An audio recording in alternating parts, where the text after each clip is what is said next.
Sino ka? Sino ka?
Yun, wala talaga siguro ang pag-asa na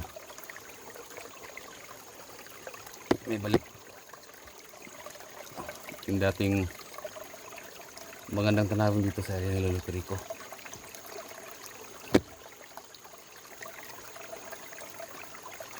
Ngayon wala na, parang yung ano lang ba,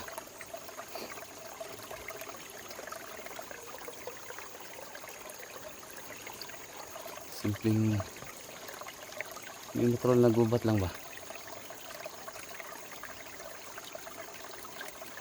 hindi gaya dati na malinis, magaan yung pakiramdam mo habang dito ka sa karya ng Lolo Rico.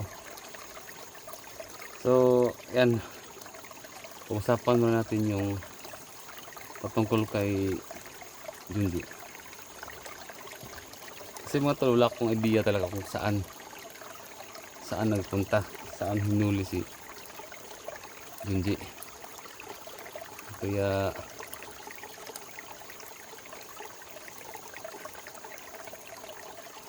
dito lang siguro muna ako.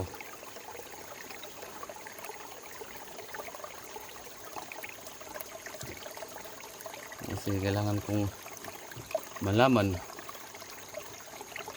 Kasi ang daming gumugulo sa aking isipan mga tol. Bakit ganun na lang yung nangyari. So pasensya na din sa lahat ng mga nag-request mga tol. Sa utol ko na tulungan daw.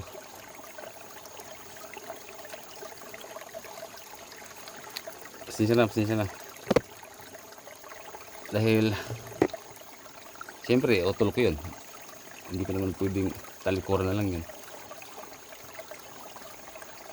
Ang punto ko kasi mga tol, unang-una andun na si Buds, andun na si Alpha, andun na si Johnny, mga hunters nakilala ninyo, anong tumutulong. Hanggang ngayon hindi pa din nila na nakikita nakukuha si Otolis G. Yung mga nag-request tungkol sa akin na tumulong daw doon, ni kahit ano tawag dito, ni kahit pamalo wala nga ako. Sila ang dami nilang mga baril, di ba? Anong gagawin ko doon? Magpapabihag na lang din, magpapabihag, dagdag, baka dagdag problema pa naman ako doon. Yun yung aking iniisip ko, baka dagdag problema lang din ako doon. Kasi wala, gimat ko wala, hindi na hindi na may balik. Okay lang sana kung si Lolo Rico andito, wala kaya yun ang iniisip ko mga tol. Baka dagdag problema lang ako dun. Pero nag-usap-usap naman kami ni Alpha. Sila ni Johnny. Na tulong daw, tumulong daw ako doon. Kaya ako pasensya muna dahil ipopokus ko muna yung attention ko dito. Dahil sa ngayon naghahanap naman ako ng bagong pakuha na agimat.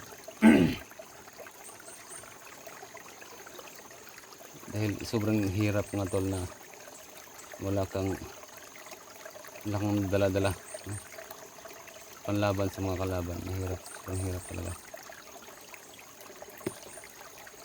Kaya tol SG, pasensya ka na.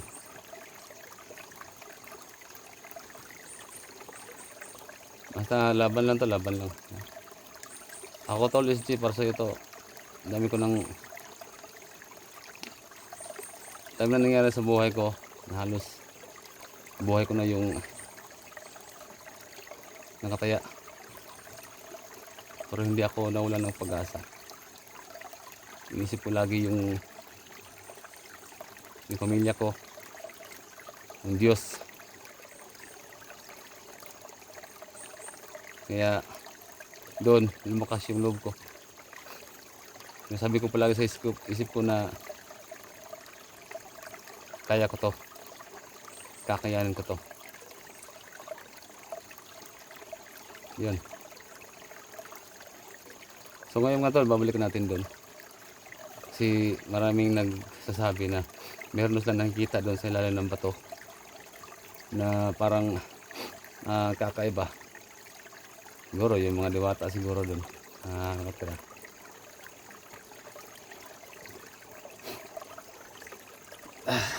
Tara, parang maluluhan naman ako .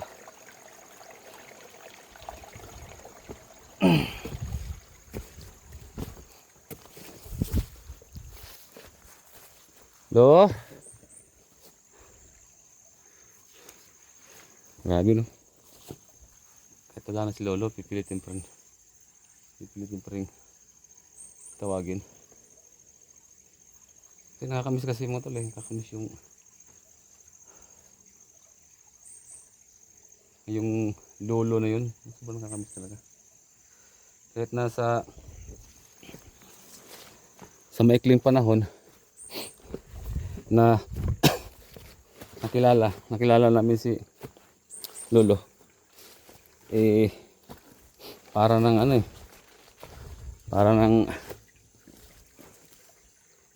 mula nung pinanganak ako hanggang naabot ko yung edad ko ngayon, parang ganun ba. So diba, isipin nyo,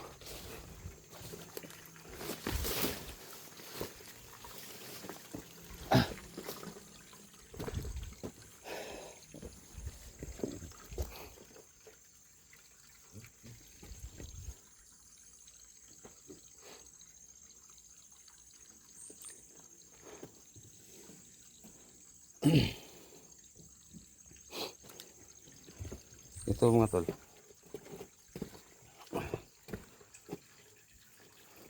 dito sa may sinabi kasi si Lolo ko dito tungkol dyan na may garihan din yan dyan sa loob. Kaso wala tayong kinakausap dito. Mismong sarili ko lang yung kinakausap ko. At itong cellphone, itong camera na to, no?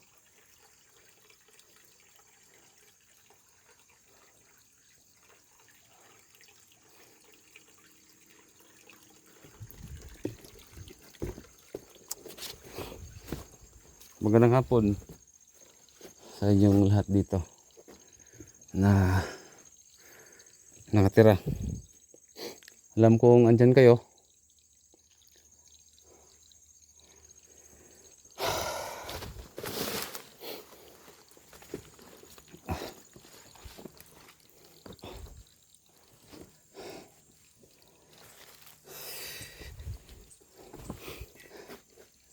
Diyan kayo. Diyan ako nag ano, para talagang sobra talagang laki ng talaga ng nagbago. Yan yung alay ko hapon mo tulo. Ayan, saka sobrang wala, parang parang natuyo na yung ano,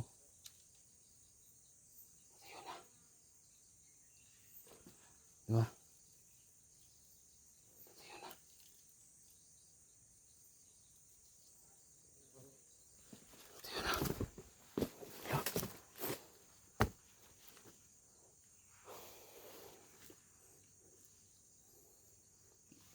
Kahapon may mga tubig pa dyan.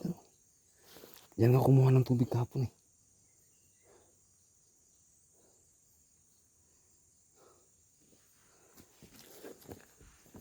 Ay, sorry po.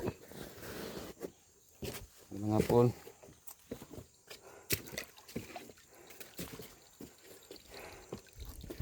Lalagyan natin dito kasi mag-alaram na ako ng alala naman ako. So ito po ay para sa supporters ko nasa ibang bansa.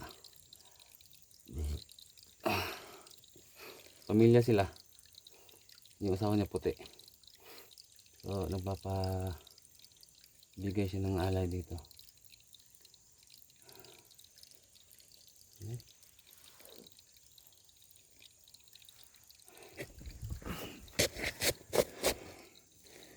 Lagyan tayo ng alay.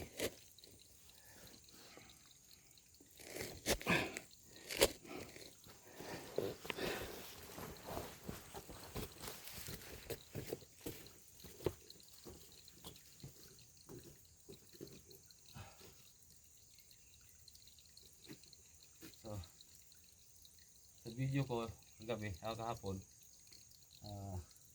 may parang nag-message na meron daw sila nakita dito sa ilalim doon na parang kakaiba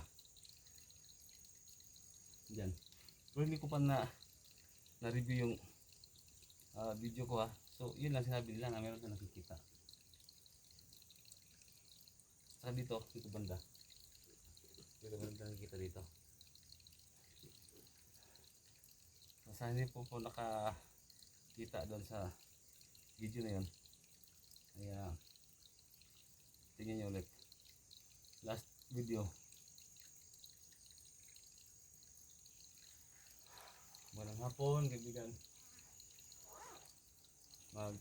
Bibigyan po ako ng alay. So napapabigay ko ito mga tol ay yung taga ibang bansa. Meron po siyang sanang itatanong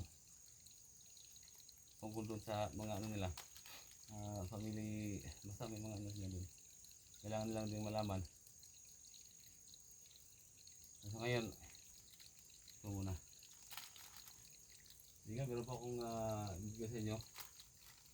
Ito po itong alay. Pasin po ito. Ano kung nandyan kayo? Nakikinig lang. Nakatingin.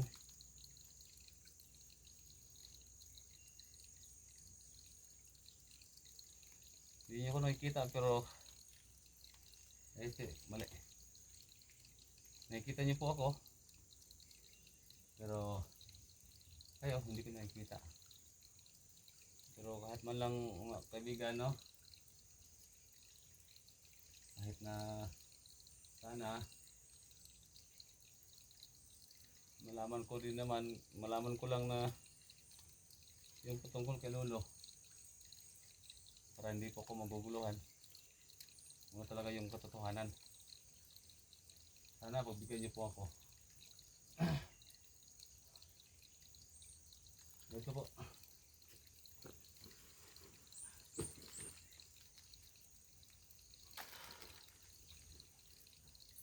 Sa inyo.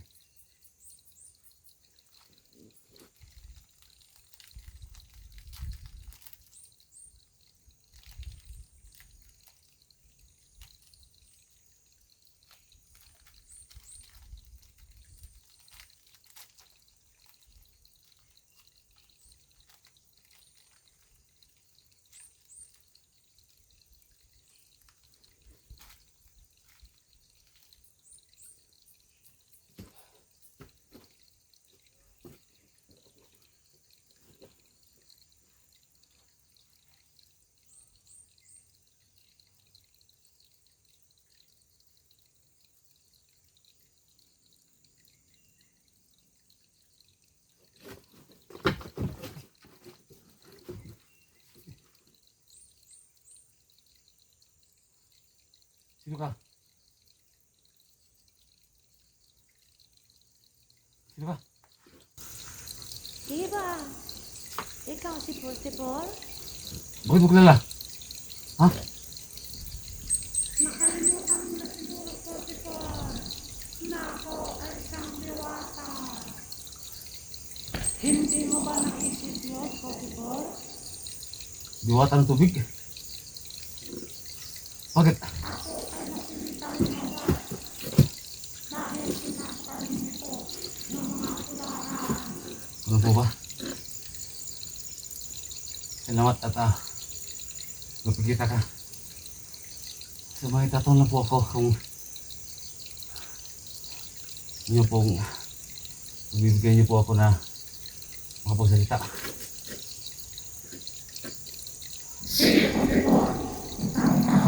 Ano ba nangyayari dito? At ang lulukri ko.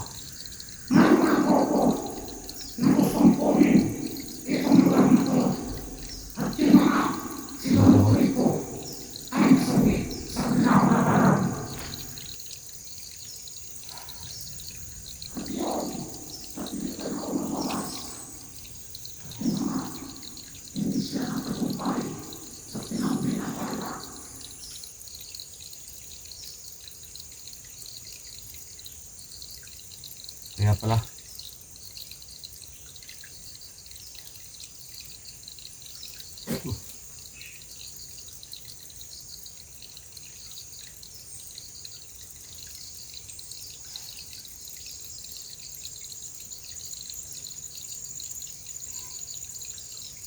Nakakalungkot isipin.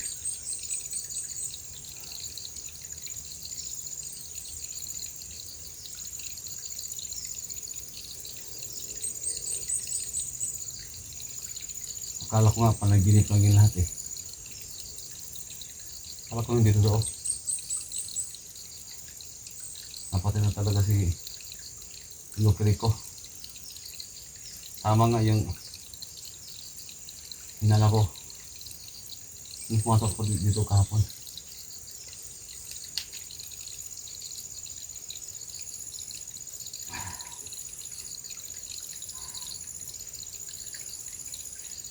Kaya pala yung nangyari.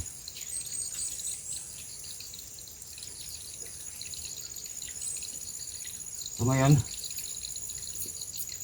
ikaw po po yung namamahala dito sa area to. Sa kasi ng lolo. Oo, Portibor. Sa ngayon, ako na muna ang namamahala dito.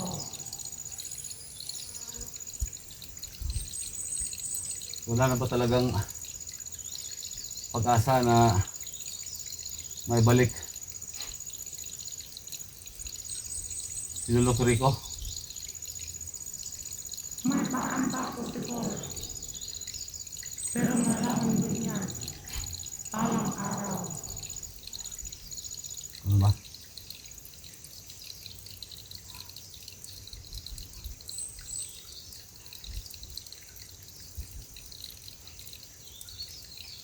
Ano pong klaseng paraan? Malamang din ang Portibor sa tamang panahon.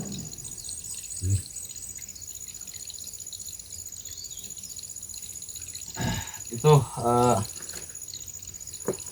may isang tanong po ako sa'yo.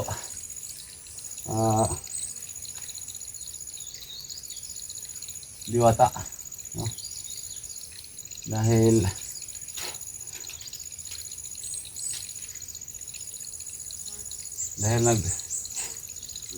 nagpapaalay po yung isa pong kaibigan ko na supporter. No, so ako po ay isang vlogger, no? Nag-upload ng mga video sa isang platform, no?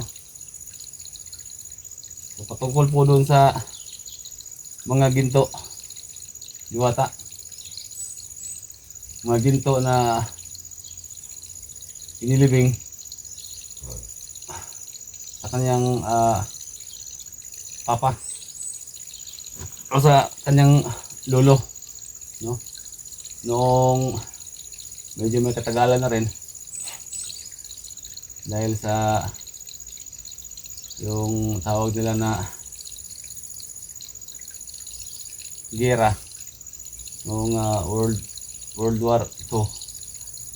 So yung binaon niya yung mga kayamanan doon sa mismong ilalim ng bahay nila. No?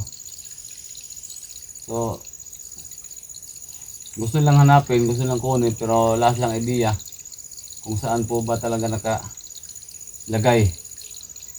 Yung nang insakto talaga na yung pinagbaonan ng mga kayamanang yun. So, yun po yung pinapatanong niya kung baka meron po kayong idea na so, baka pwede niyong malaman kung saan ba talaga banda. Medyo mahirap yung pinapagawa sa akin 44. Dahil malayo. Ano po ba? Mahirap ba? Pero, gagawin ko ang lahat. Dahil, may busilak ang puso. At mabait ang tao. Oo. Tutulungan kita. Pero 44, huwag mong kalimutan na mag-alay ng puting manok. Sige po, sige. Oo.